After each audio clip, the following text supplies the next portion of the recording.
और सुना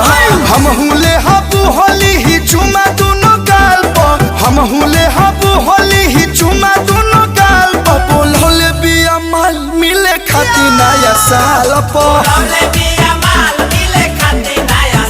हाँ बोल होले बिया माल मिले खाती नया साल पर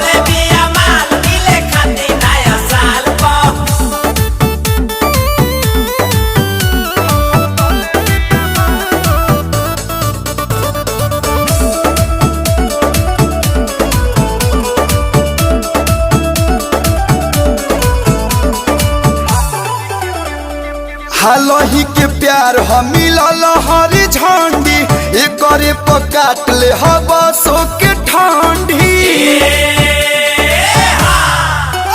ओकर मीठ बोलिया बड़ी डाहे रे दादा करे जवाब